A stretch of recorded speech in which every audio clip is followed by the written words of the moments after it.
12 Rules of Life with Jordan Peterson. Well, actually, Jordan Peterson isn't here. I'm Pete Cohen, and we're going to be reviewing the incredible book, 12 Rules of Life with Jordan Peterson. So get ready to perhaps look at the rules that you live your life by. Maybe you want to break some of those rules and create some new compelling rules that allow you to have the success that you're looking for in your life. But first off, let's look at who is Jordan Peterson. He's a clinical psychologist and a professor of psychology at the University of Toronto. He was born on June 12th, 1962 in Canada, and he has become extremely well known and significant through his YouTube videos, which have millions of views, and his best-selling self-help books, one of them being 12 Rules of Life and An Antidote to Chaos.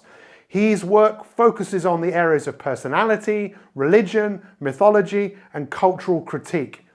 He has been a vocal critic of postmodernism and has written extensively on the dangers of identity politics and the importance of individual responsibility. Now, he might not be everyone's cup of tea, but I really like many of the things that he says. And in the book, The 12 Rules of Life, I want to break down 3 of those. But first off, let me tell you what the 12 rules are. Rule number 1, stand up straight with your shoulders back. Rule number 2, treat yourself like someone you are responsible for helping. Rule number 3, make friends with people who want the best for you. Rule number 4, compare yourself to who you were yesterday, not to who someone else is today. Rule number 5, do not let your children do anything that makes you dislike them. Rule number 6, set your house in perfect order before you criticize the world. Rule number 7, pursue what is meaningful. Rule number 8, tell the truth, or at least don't lie. Rule number 9, assume that the person you are listening to might know something you don't.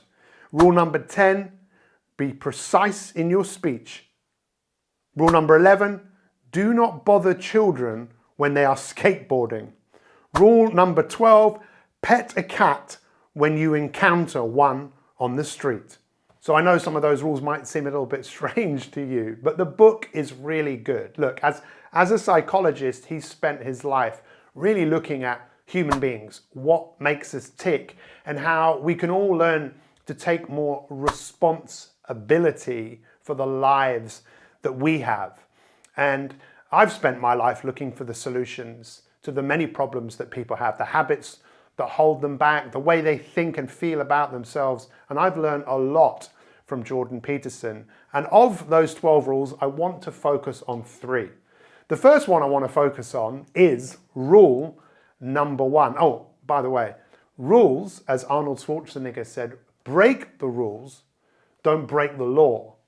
Now, as I'm sharing rules with you, what I'm encouraging you to do is to think about breaking the rules that don't serve you, things that you've been doing every single day, and maybe start to think about taking on board some new ways of moving through the world. And one of them is rule number 1 in Jordan Peterson's book, which is to stand up with your shoulders back. Now, that might sound really, really obvious, but what difference do you think it actually makes when you stand up with your shoulders back? Well, he actually talks about lobsters in this chapter and the dominance of lobsters. And the most dominant lobsters are the ones that stand up. Now, of course, they don't have shoulders like us, but when they are standing up on their claws, they secrete more of the hormone, which is serotonin, which makes them actually feel good. And the lesser lobsters, they don't do that. But ultimately, it's a choice that we can choose to stand up tall.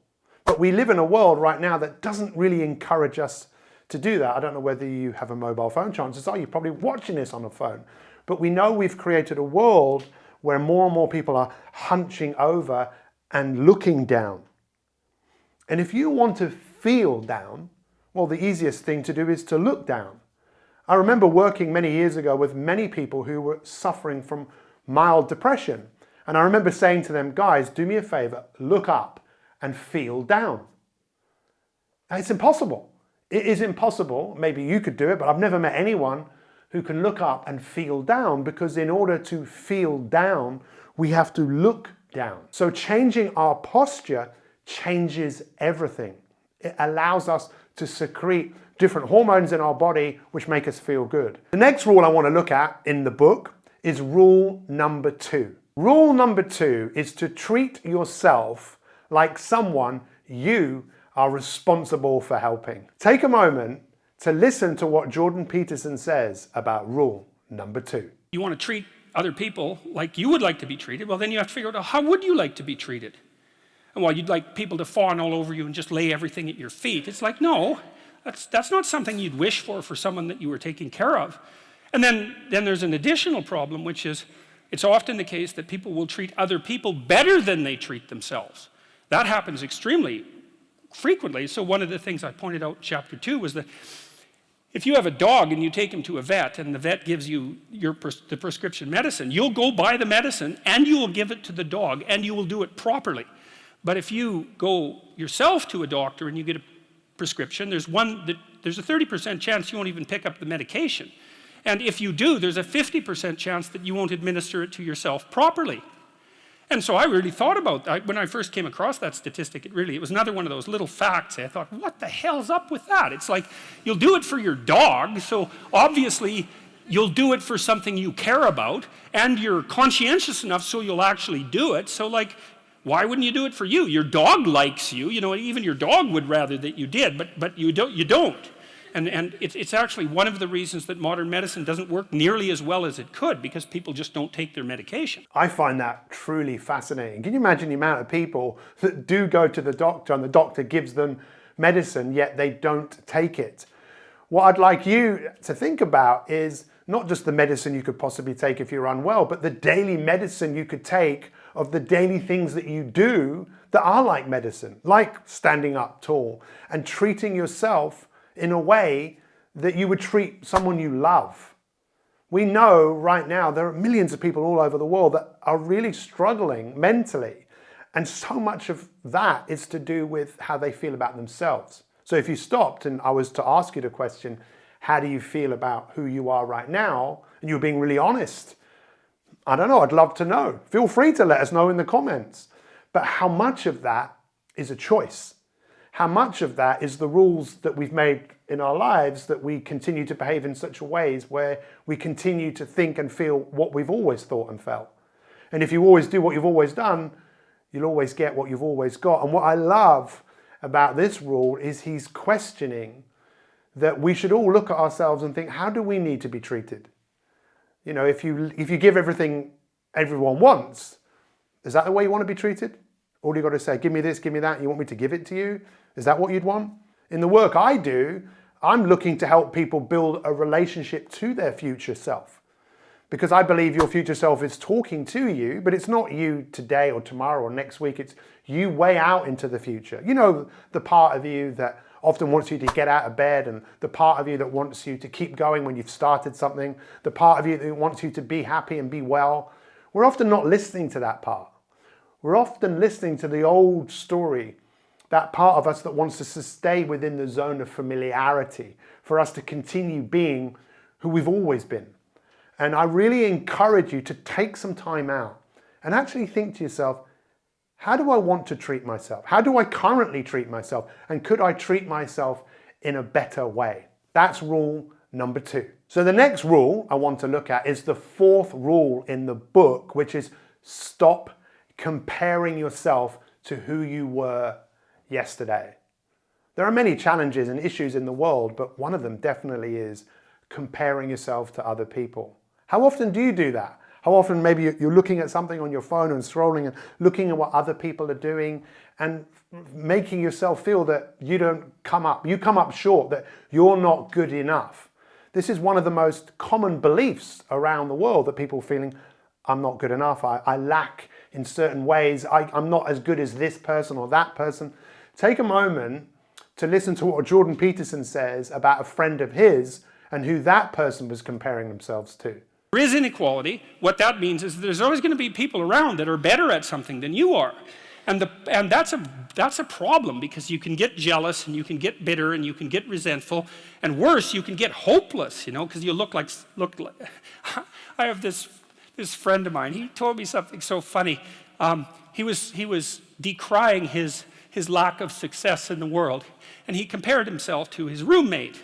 And he said, his college roommate was doing much better than he was. And his bloody roommate was Elon Musk. It's like, really? It's like, oh, you're not doing as well as Elon Musk.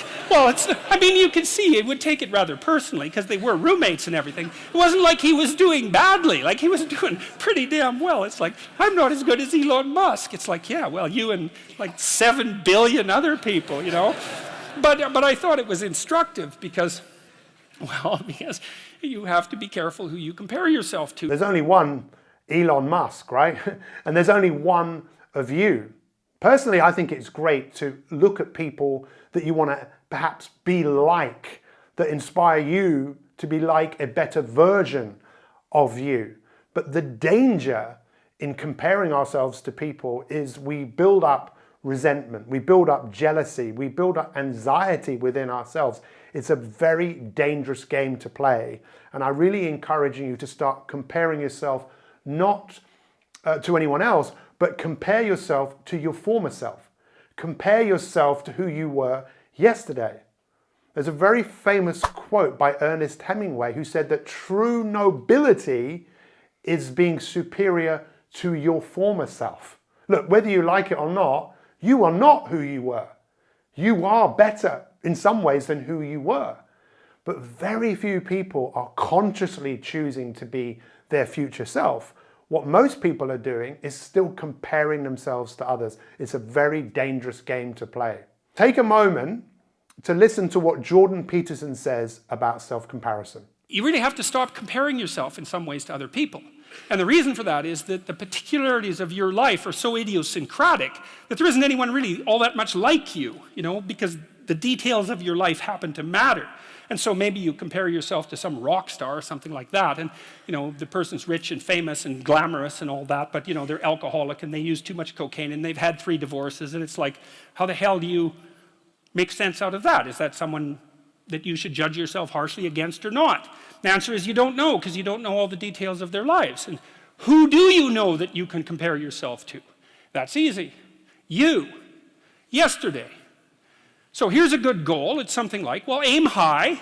And I really mean that. It's like, and we'll talk about that a little bit too. Aim high, but use as your control yourself. It's like, so your goal is to make today some tiny increment better than yesterday. And you can use better, you can define better yourself. This doesn't have to be some imposition of external morality.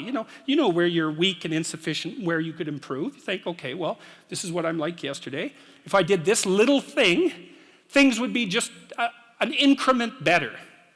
And, well, that's a great thing, because you get the ball rolling, and incremental improvement is unstoppable. Take some time to think about what I've just shared with you and ask yourself a few questions, like what difference would it actually make in your life if you decided to stand up taller with your shoulders back? If you really started to treat yourself better, treat yourself like you wanted to be treated. And lastly, if you stopped comparing yourself to other people and you started to apply the compounding effect of doing things over an extended period of time for you to get better.